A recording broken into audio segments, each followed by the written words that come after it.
We are in chapter 16 of 1 Samuel. Just a quick overview of what, at least the relevant portion of what we've covered so far. Chapter 8 to 15 is actually one block where there is a turn in Israel's history. They now have a king. We saw how they demanded a king, and in effect, they were rejecting God as their king, but still God cares for them. So at that point in time, he found the most suitable person who would be the kind of king that Israel desired in Saul. And we saw how as long as Saul was obedient and submissive to God, he was empowered by the Lord. But between chapter 9, 8, 9, 10 is all very good. But after that, we see Saul beginning to gradually rebel against God. He increasingly finds it difficult to let obedience to God rule over his own pride and his own choices. We see how he becomes so full of himself and everything. He begins to view his kingship and the choices he makes from his perspective, and he forgets the Lord's perspective. And to make matters worse, we see how Saul takes no accountability for his sin, right? He does not even acknowledge his sin. And as a result, matters come in chapter 15, it came to a head. And we saw how God has rejected Saul summarily. Earlier itself, he was told that his lineage would now there would be no more kings in Saul's lineage, right? And at that time, God did not leave Israel hanging for leadership. He said that he had already identified another man, a man who was after his own heart to lead his people Israel. So 8 to 15 covers this block. This is the chunk of the narrative that we covered. And we saw how God continues to care for his people, right? He has a purpose for his people and he's continuing to lead them. And in chapter 15, at the end of chapter 15, we saw how Saul and Samuel have now summarily parted ways, right? And because Saul parts ways with God, and so even Saul and Samuel also, there's a parting of ways. And at the end of chapter 15, we were told that Samuel was in mourning for Saul, a person whom he had anointed and mentored as king over Israel. So today we will look a little more deeper into this Saul-Samuel relationship and how Samuel seems to have been affected by that, and how God actually continues to use Samuel as to anoint the new king, right? And with chapter 16, we begin the account of David. David, we know, is the man the name that's most mentioned in the Bible after Jesus is David. So we are moving to a significant part in the history of God revealing himself and his plan for his creation, right? With today's chapter. So if you look at chapter 16, it's actually largely split into two sections, verses 1 to 13 and verses 14 to 23. The first section, 1 to 13, if you'll see, literally, it begins with God commanding Samuel to get up, fill his horn with olive oil, and then go. He has a new mission for Samuel.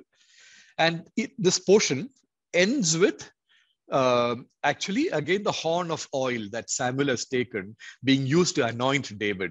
And then we are told Samuel returns. Mission is accomplished, right? So this section is all about this new mission that Samuel has been given, right? And then the second section begins and ends with the evil spirits that torment Saul. So by looking at that, we can see there are two sections in this chapter, okay? The way the sections begin and end. That's very often a clue for us when we try to organize the study. To get into 16, we must remember two things that happened in 1 Samuel chapter 15, because that sets a context for this chapter. First is, at the end of chapter 15, we see Samuel doing something that Saul did not do.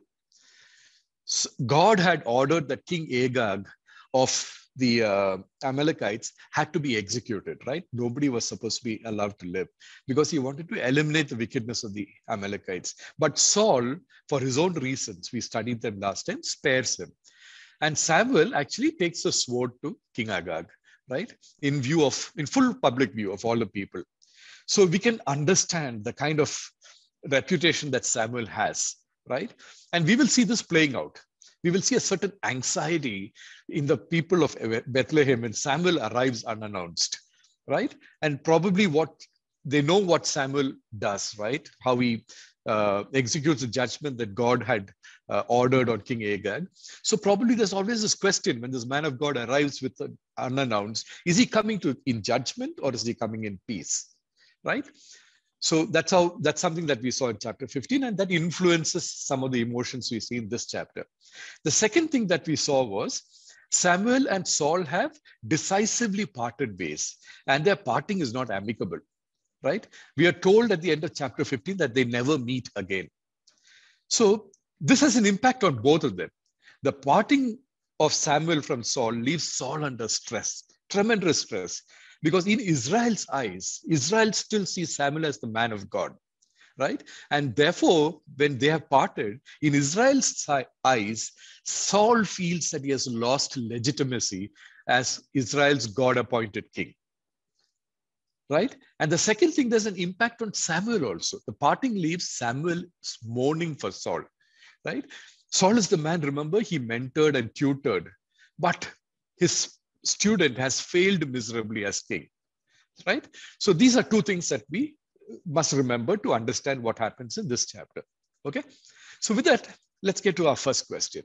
The first question comes from chapter 15, verse 34. That's the last verse, all the way to the 5th verse of this chapter.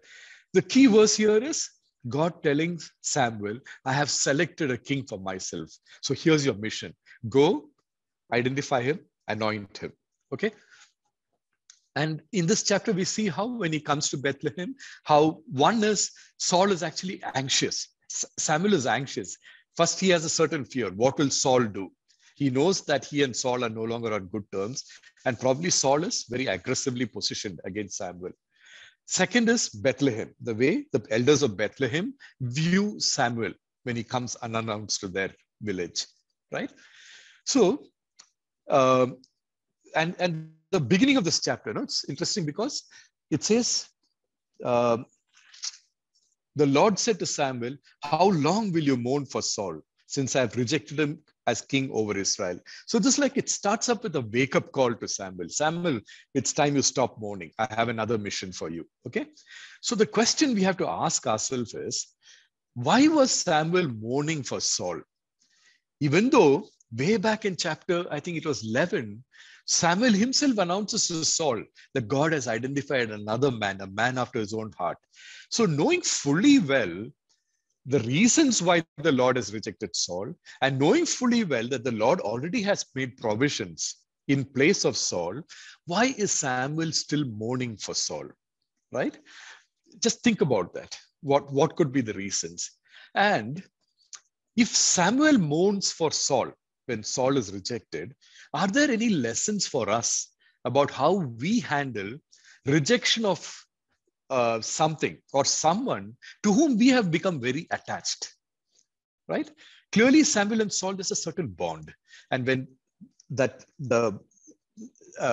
Saul, with whom Samuel has developed a bond, has been rejected, it has hurt Samuel, right? So how do we handle it when someone we have a bond with becomes rejected, right? Or when there's a change in plan and we have to view the person or the item or the thing that we have a bond with in a different light, okay? So that's our first question to look at. Let's look at this from multiple perspectives. First, let's examine the Samuel and Saul bond. We know that Samuel was the first person to whom God reveals that Saul, this is the man who's going to be Israel's first king. We saw that in chapter 9. Samuel at that time is so prepared by God. He's prepped and he knows, right, what's going to happen, though he doesn't know specifically this is the man. And he's so confident, God has announced it to him. He even announces to a select group of people who have been invited to a feast, right? He announces to them that God's choice of king is going to be arriving and he's going to be the guest of honor. So Samuel has actually publicly stated his that God has revealed to me that a man who's going to be king is coming. So we see that Samuel is getting very, very invested in Saul, right? And then we saw in chapter 10 how he spends time mentoring and instructing Saul. He even prophesies directly to Saul the signs that Saul will receive, that he is indeed God's king as choice as king, so that Samuel feels affirmed, right, and empowered. And then we see Samuel publicly to all of Israel announcing Saul is God's choice as your king. And even though some people object, he still is with Saul in his challenges. And when Saul actually wins his first battle, and when all of Israel comes around, so we see how, or before that, when he announces, he also instructs Israel, we are told, as well as Saul, on how God mandated that a king should behave, the duties and responsibility of kingship. We saw how he wrote it down in a scroll and it was put in the tabernacle, right? And when Saul wins his first victory, after which everyone comes around and recognizes Saul as king, we saw Samuel celebrating, right? He makes I'm assuming it's a peace offering. He makes an offering, which is followed by a festival, a fellowship feast. So Samuel is publicly joining in the celebration. So more and more in the first few chapters, we see how heavily invested Saul is getting in the choice, Samuel is getting in the choice of Saul and in his success as a king, right? He has no vested interest. He is acting on instructions he has received from God, but he's not able to separate himself from Saul, right? And he's getting more and more invested in Saul. And we see also Samuel has a very big concern for Israel. We saw that continuously in this chapter, right? He's always leading them in repentance and prayer. One thing mentioned about Samuel throughout we will see is he's praying on behalf, right? He does a lot of intercessory prayers for Israel, right? And then we saw how concerned he was about Israel's leadership structure. And when Israel wants a new structure of leadership, they want to overturn God's chosen model of leadership. We saw how distressed Samuel becomes, right? Because he's so concerned about this covenant relationship that Israel has with God, right? And we see him many times reminding Israel of their covenant relationship with God, how God had brought them out of Egypt, how he had provided for them throughout their wilderness wanderings, how he had put together a structure for their leadership. And we see him teaching Israel continuously God's commandments. Especially we saw that in the instance where he teaches them how Israel and their king should relate to each other, right? As instructed by God. And now that Saul has repeatedly failed and is finally rejected by God, Samuel is deeply concerned for Israel's leadership. It's but natural. Like somebody mentioned, what is the transition now? This person in whom I have been so invested has failed. What happens to God's people? What happens to Israel, right? So he's deeply sharing God's heart and concern for Israel. And so Saul's persistent rebellion has consequences for Samuel, right? When God has rejected Saul, it forces Samuel to divorce himself from Saul completely. We saw it in the last chapter, right? So any divorce is very painful, right? Because he's very invested in this person. Publicly and personally, he has invested in Saul. And he also is aware the way Saul is going, Samuel is very aware that Saul will now see him as a threat, right? Saul is shaking off all those spiritual harnesses under which he was being restrained. And without the spiritual harness, Samuel probably recognizes Saul will not hesitate to even kill him if he thinks that Samuel is going to become a threat to him, right? And even for a man of God like Samuel, we see that it is difficult to overcome the emotional inertia of realigning. He knows God has a new plan, but he's so invested that it's difficult for him to overcome the emotional inertia of his investment and realign with God's new plans, right? So it's so much so that Samuel is so deep in mourning and so lost in all this depressing thoughts. God decides he has to wake him up, right? And the beginning of this chapter, it seems to be almost like God is telling Samuel, hey, Samuel, wake up. My plans will come to pass and you have the role to play still. So pick yourself up, fill your horn with olive oil, go where I ask you to, park your doubts and fears and do what I ask you to do, right? So that's what we can see in this first portion. So does this reflect on how the same kind of situations when we are placed in, right? When we are personally heavily invested in something, it may be your profession, it may be your children, it may be your choice of where you're settling down, it may be your investments, it may be your mission, what you see as your mission in life. When you get very heavily invested, sometimes you probably will get so invested that the mission, your children, your profession, your choices become more important, and they kind of block you from hearing God sometimes, right? So the more you are invested in your mission, it can actually become a hindrance in itself. You sometimes do not see things going wrong, right? And if your children, probably there is a different plan for your children's life. If your relationship with your child is not that of a steward, but that of an owner, then you have a problem accepting changes, right? So the thing is, from Samuel, what we can learn is it's more important for us to be more and more and to stay invested in God, to be able to, so that we can hear his word. When we move all our investment to the mission, forgetting the God to whom the mission belongs, then we have a problem. We probably will sometimes kind of get lost. And sometimes we will get caught up and we will find it more and more difficult to hear God's voice speaking to us. So that's what I could get from this first portion. Okay, so with that, we'll move to the second part. The second part is verses 6 to 13. We see that in this portion, God does not view things the way people do. So this is a familiar portion. You might have read it many times, and I'm hoping you have read it. How Samuel comes to Jesse and invites Jesse and his family to a feast, right? To an offering.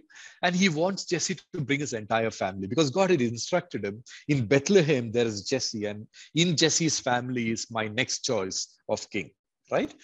And we see how there is a lot of transactions that happen before David actually appears. So much so that for Jesse, David is kind of like a non-entity almost, right? He doesn't even think of him as significantly important to present him, right? He's almost like a forgotten thing. It's only when Samuel feels there's something missing, I haven't found what I'm looking for, that Jesse has to admit, oh yes, there is something more, right? And the other interesting part, if you notice, there is conversation between Samuel and the elders of Bethlehem, Samuel and Jesse. David, on whom the focus is going to be, has no speaking part at all. He has no lines to say.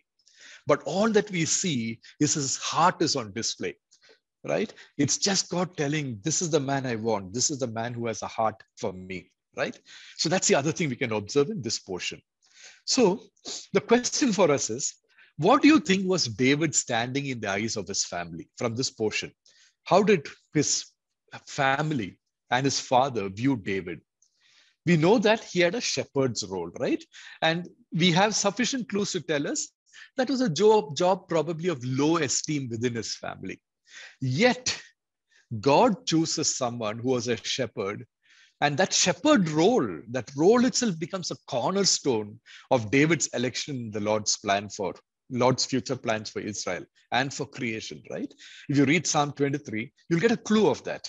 So the question is, what do you think was David's standing? Why? How did his family view him? Particularly the role they gave him.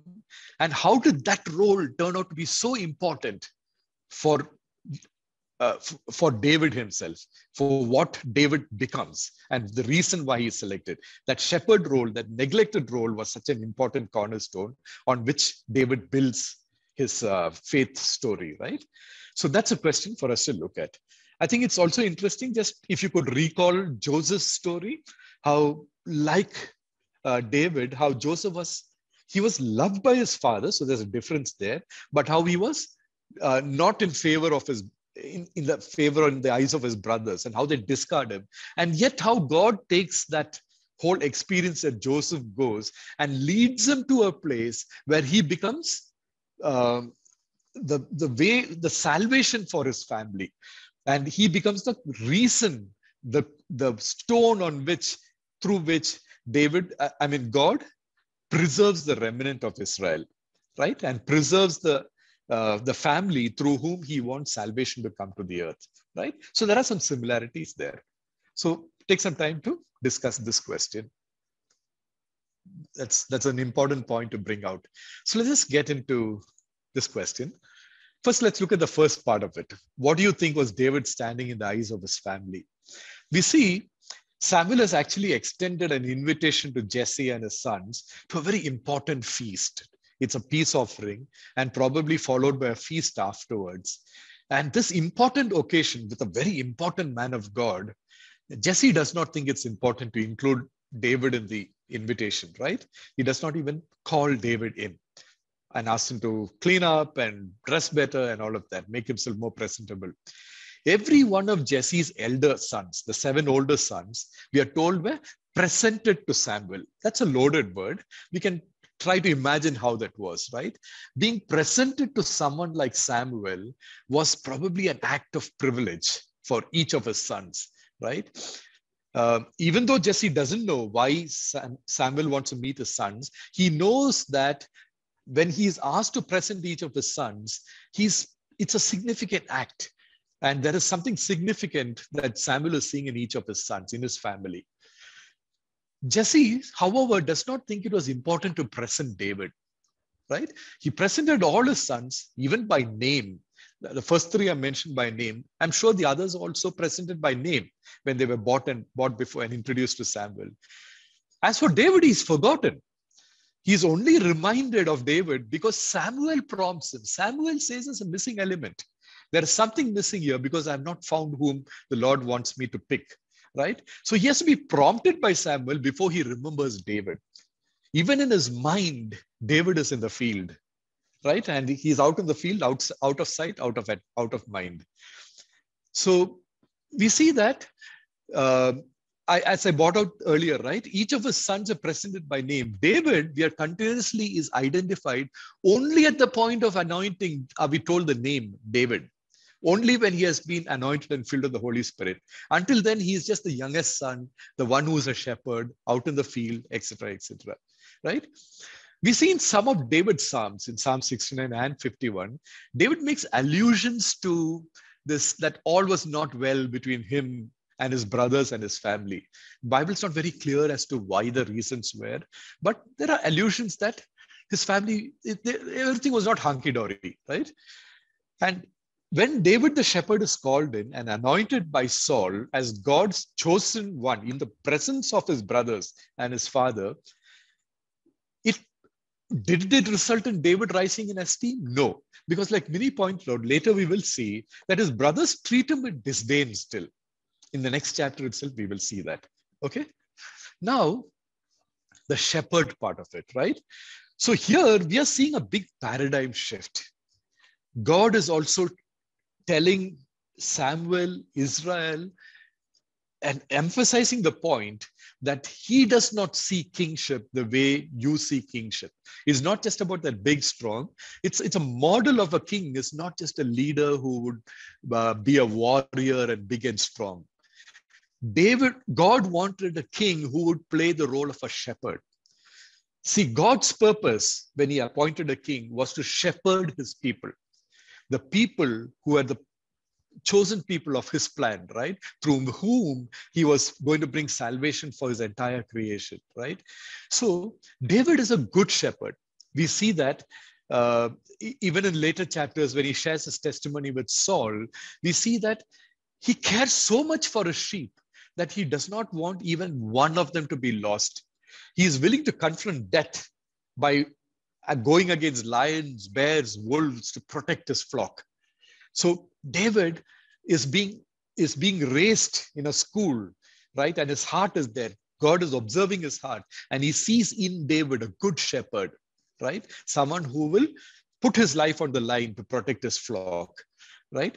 And we see also David is so invested in the shepherd role that through his role, he begins to develop a deep understanding of God himself. Psalm 23 is the greatest evidence of that. It's the most loved of all Psalms, and it's David's testimony of how deeply he understands God's relationship with us, right? A relationship that models God as a loving, caring, protective shepherd of his people. And David therefore knows, he's being educated, that this is the leadership that God wants. The same model of that God has as a good shepherd is how I need to, if I represent God, that is the model that I have to follow, right? So shepherding is a model of God's servant leadership, right? The role of a shepherd is to be tuned to the well-being and protection of his flock. That is why God has put a shepherd over his sheep. And that is why he's picking a shepherd king over his. That's the first part of God's training for David, right?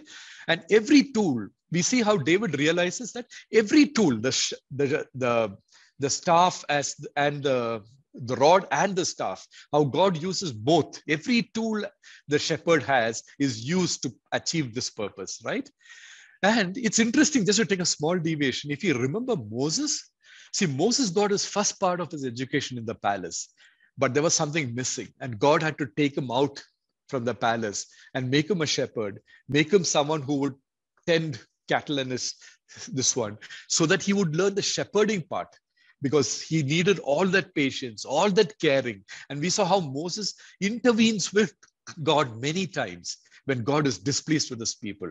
So even in Moses, we see that is the kind of leadership that God wanted. And we see the same thing here. So David has received his shepherding part of his education first. And now God uses, in this chapter, we see how God arranges circumstances. So he takes him to the palace for the next part of his education, right? So though David has this low esteem job, he's relegated to that low esteem job as a family, God in effect was using that to prepare him to be the kind of king he wanted. A shepherd king for whom even loss of one of his flock would hurt. He would number his flock and he would make and be able to account for each of his flock, right? And we see in David a foreshadowing of Jesus, the good shepherd, right? Remember in John 17, verse 12, which is that high priestly prayer that Jesus has for his disciples, where he says, while I was with them, I kept them in your name, which you have given me. I guarded them, and not one of them has been lost except for Judas. And that too, because scripture might be fulfilled. So in David and in Jesus, we see that foreshadowing, right? The same shepherd leadership, the shepherd model of leadership. So with that, we move to the next question. There were some more questions from comments from Jenny. Jenny said, God allowed to redefine the role of a shepherd, which is of less significance to that what God's characteristic is for his people through David, right? God's characteristic, meaning his love and care as a shepherd for his people. Yes, similar to what we spoke about. So let's move to the third question. We're running a little late. The last portion. The key verse here is, for the Lord was with him. And him here is David, right? So we see here, again, it's bracketed by this evil spirit, right? God's Holy Spirit departs from Saul, and he is now tormented by the evil spirits, right? So, and we see how this circumstance is used for David to be moved to the palace, where he will get the next part of his education on being a king, right? So what is this comparison of the two types of spirits that we see here? We see the Holy Spirit departing from Saul and an evil spirit beginning to torment Saul. What is this comparison of the two types of spirits that influence Saul's life? Tell us about Saul's relationship with the Lord. And very often that models a kind of relationship we also have with God, right? So just look at those two spirits and see what you can see about what it speaks about the relationship Saul had and now has with the Lord. Nobody? Okay, so before digging into this question, I just wanted to capture one small capsule of the previous question, right? So if you go back to the question, I had actually put a small note in the question. I think it was earlier in the first question, right?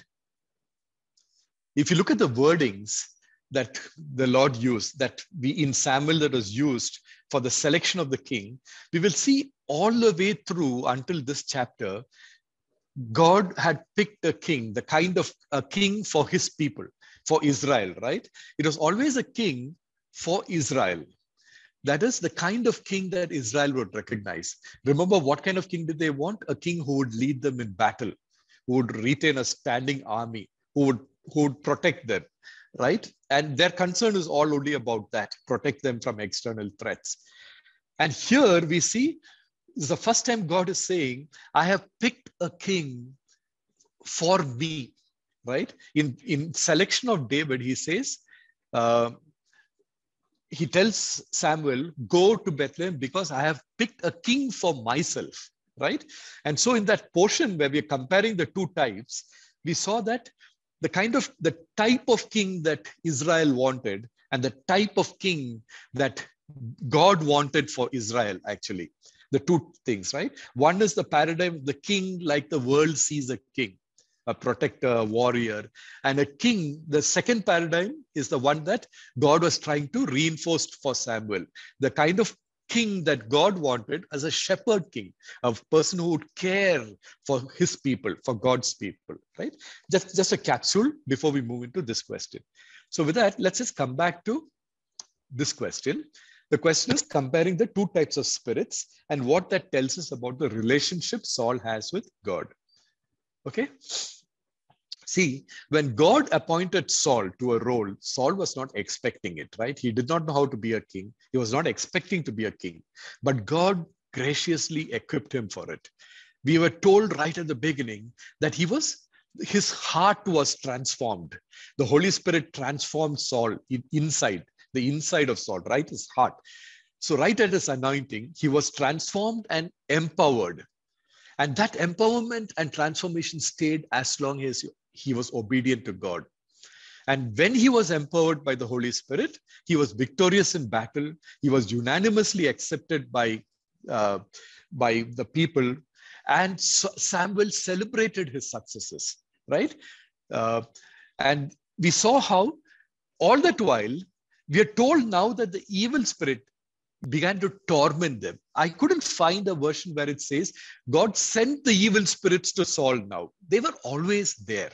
It's now that he's exposed to them, right?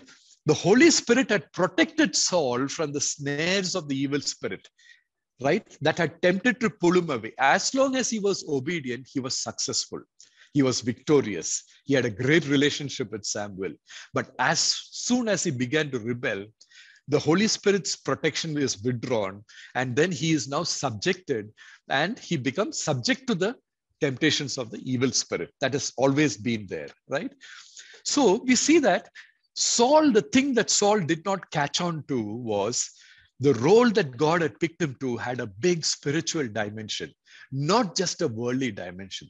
Saul had the same image of kingship that Israel had, the same way a world sees a king, right?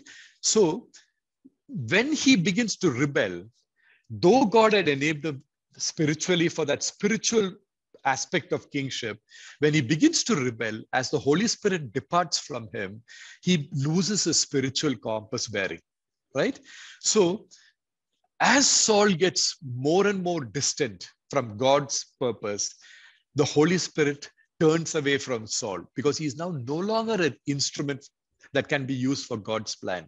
And God needs to pick another instrument to further his purpose, right? And this leaves Saul without protection from the manifestations of the evil spirit. And we see the manifestations of the evil spirit growing in Saul, right? His pride grows, his insecurities grows, his rebellion grows, all of this. And he's torn. All of this tears him apart because he wants to be a king, but there is something.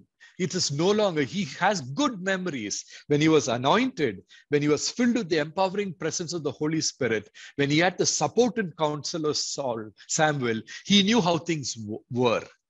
And now he knows how things are. It's not the same any longer.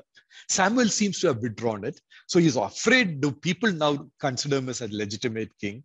He is not able to lead the people spiritually. So in all of this, Samuel is clear that he is missing something now, right? He knows, like Adam.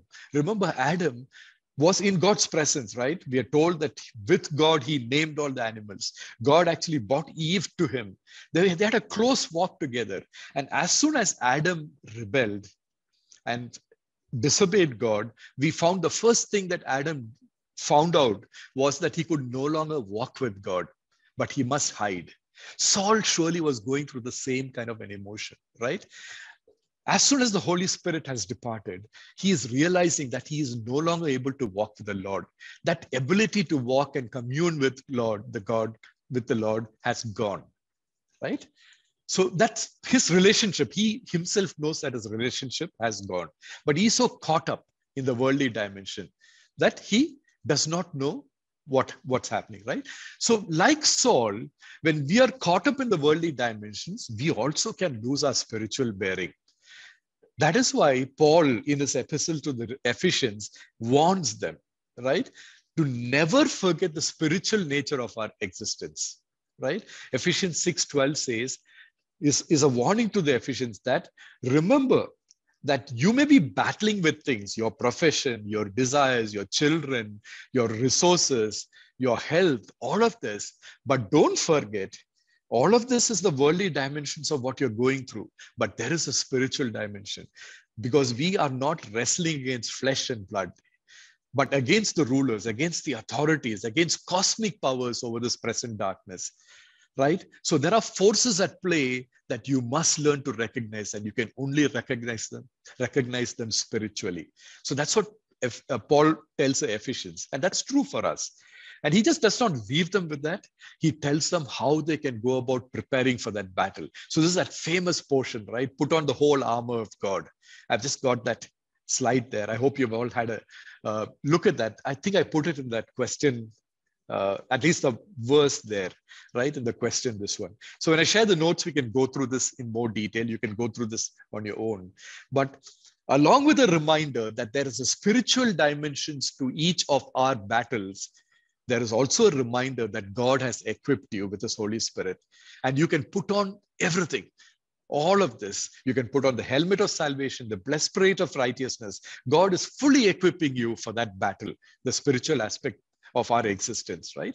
So with that reminder, let's just move on to the last question, right? It's very interesting because Saul actually appoints David for two purposes, as his official musician and as his armor bearer. So, and we are told more about David's role as a musician. Saul is tormented, and he thinks that his music would give him some kind of a relief from his torment. But what Saul should have actually looked at was the character of his armor bearer, right? Then he would have realized that his armor bearer was more equipped than he was to fight the spiritual battle that Saul was fighting, right? That was the truth. So God had actually positioned the person who modeled how he should have fought his spiritual battles. But Saul just does not see it, right? He's more concerned about David the musician rather than David, who's the armor bearer and the model of the armor that God had given him that was available to Saul too, right? So I hope you have read Ephesians 6:10-18. Do we recognize, this is our breakout question, do we recognize likewise that there is a spiritual nature to every challenge that we face? And how often are we fully equipped for the spiritual aspect of the battle? Do we focus on that part of it, that we need to be spiritually prepared for our battle? Or do we only just focus on the worldly aspect of the challenges we face? That's a question for our breakout session. Okay, so I think we will close. So while we talked about these challenges, a comforting thought is from Romans 8:28, because we know that for those God loves, for those who love God, all things work together for good, for those who are called according to his purpose. So while we talk about the challenges, staying firm, the nature of the battle we fight, the armor we had to put on, we know that for those who love God, all things will work together for good, right? So just leave you with that thought. Our next study will be 1 Samuel 17.